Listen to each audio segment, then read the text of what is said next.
Chapter 85, The Covenant Meal. Exodus chapter 24, verses 9 to 18. Then went up Moses and Aaron, Nadab and Abihu, and 70 of the elders of Israel. And they saw the Lord of Israel, and there was under his feet, as it were, a paved work of sapphire stone, and, as it were, the body of heaven in his clearness. And upon the nobles of the children of Israel he laid not his hand. Also they saw God, and did eat and drink. And the Lord said unto Moses, Come up to me into the mount, and be there, and I will give thee tables of stone, and a law, and commandments which I have written, that thou mayest teach them. And Moses rose up, and his minister Joshua, and Moses went up into the mount of God. And he said unto the elders, Tarry ye here for us, until we come again unto you. And behold, Aaron and Hur are with you. If any man have any matters to do, let him come unto them. And Moses went up into the mount, and a cloud covered the mount. And the glory of the Lord abode upon Mount Sinai, and the cloud covered it 6 days.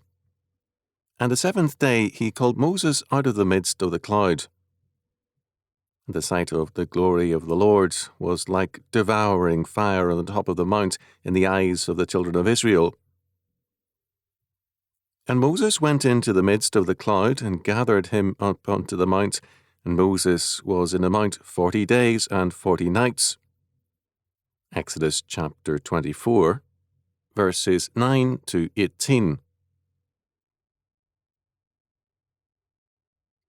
After the covenant was ratified in blood with all the people, Exodus chapter 24, verses 1 to 8, a further ceremony took place.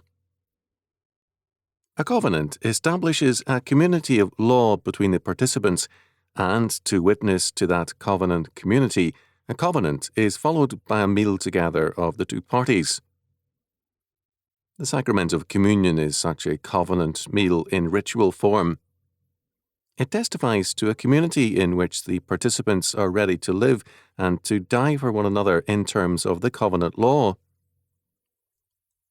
The covenant dinner is thus basic to the making of a covenant. In this instance, verse 11 tells us of that meal. The participants were the 70 elders representing all Israel.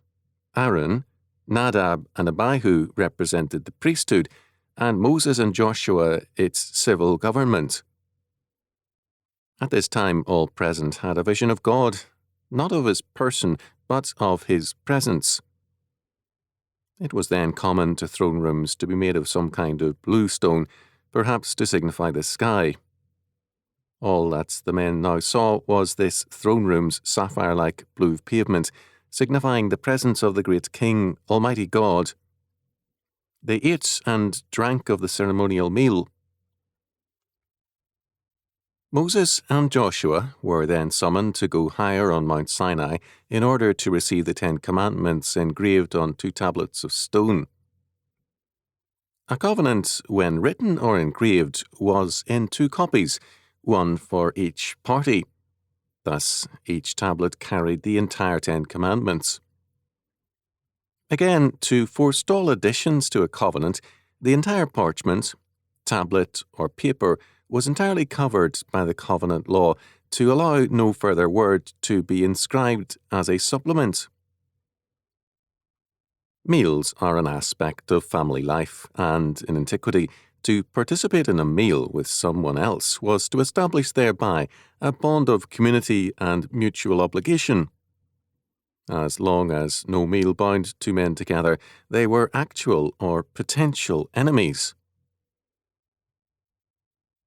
According to Exodus 33:20, God says, There shall no man see me and live. John chapter 1 verse 18 declares, No man hath seen God at any time, the only begotten Son, which is in the bosom of the Father, he hath declared him. The visions of God described here are of his glory rather than his full and open presence. Chalcedon observed, "For if the mountains melt at the sight of him, what must needs happen to a mortal man, than whom there is nothing more frail and feeble?" But, as Kyle and Delitzsch noted, the sight of the God of Israel was a foretaste of the blessedness of the sight of God in eternity, and the covenant meal upon the mountain before the face of God was a type of the marriage supper of the Lamb, to which the Lord will call, and at which he will present his perfected church in the day of the full revelation of his glory. Revelation chapter 19, verses 7 to 9. The presence of God to sinful man means death. Here we are told that God laid not his hand on them. Verse 11, in his grace and mercy.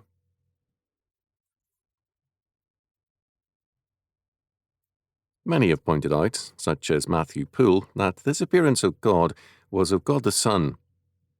The evidence for this is Acts chapter 7, verse 38, where Stephen says of the Christ, "This is he that was in the church in the wilderness with the angel which spake to him in the Mount Sinai, and with our fathers who received the lively oracles to give unto us."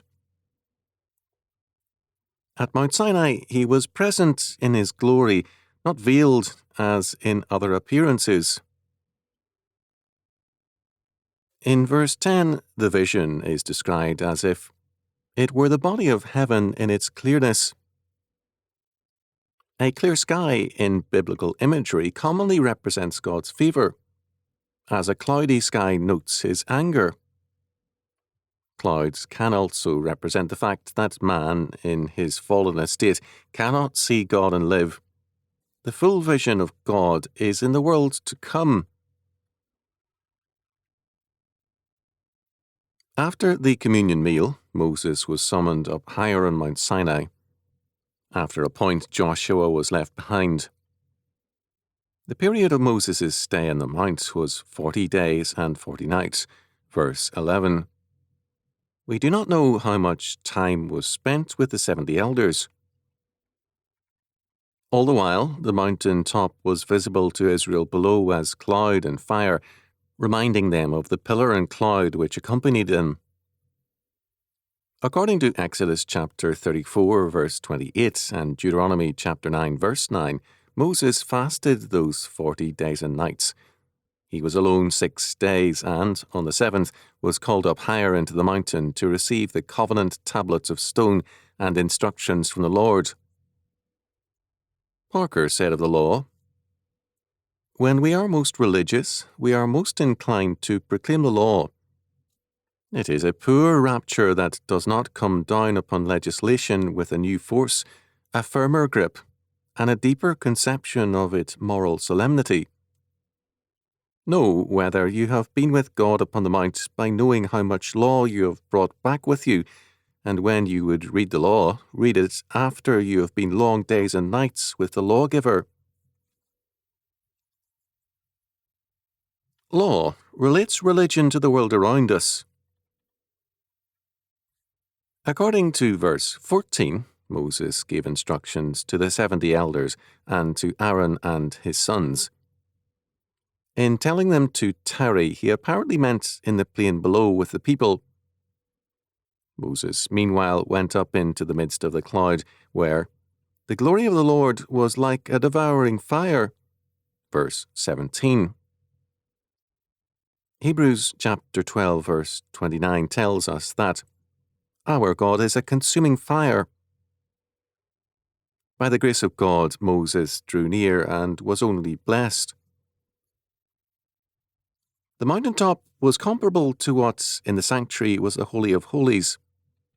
It was cloud-covered for 6 days, and on the 7th, when Moses was summoned up, it burst into a devouring fire. Verse 17. In Deuteronomy chapter 9, verse 9, Moses refers to his 40 days and 40 nights on the mountain and says, "I neither did eat bread nor drink water," a fact also stressed in Exodus chapter 34, verse 28. The fact is stressed with good reason. It calls attention to the supernatural character of the experience. To fast 40 days can be done, but not to continue so long without water. Moses, as a desert sheepherder, knew this well. God, in his grace, had taken Moses out of the normal realm and emphasized that change by separating him from food and drink for the entire time. Moses lets us know that the presence of God radically alters life, even for a man on a desert mountain. Exodus chapter 24 begins with a sacrifice of expiation by which the covenant is made. Then there is a peace offering meal to establish the fellowship of the covenant. In modern thought, peace means the cessation of hostilities, the termination of war. It tends to have a negative connotation. In the biblical sense, to be at peace with someone means to be loyal to them, to be their friend and ally. This is its meaning in Genesis chapter 34, verse 21. Peace with God is described in 1 Kings chapter 8, verse 61, in these words: "Let your heart therefore be perfect with the Lord our God, to walk in his statutes, and to keep his commandments as at this day." Peace in the biblical sense also means safety. That is, a condition of such covenantal law and life that there is nothing to fear because of the happy community among men. Leviticus chapter 26, verse 6 describes such peace. "And I will give peace in the land, and ye shall lie down, and none shall make you afraid. And I will rid evil beasts out of the land, neither shall the sword go through your land."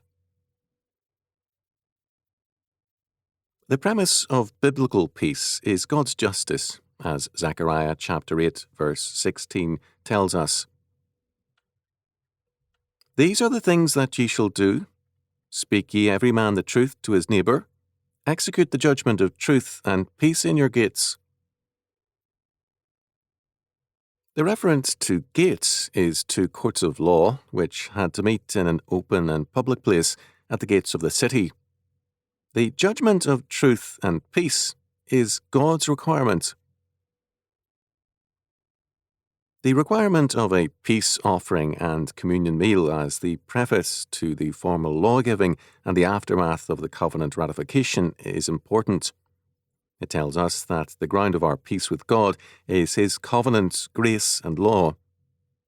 Moreover, the tablets of stone, verse 12, are also important. The law was not inscribed on parchment or on paper, which can perish, but on stone, to indicate its enduring character.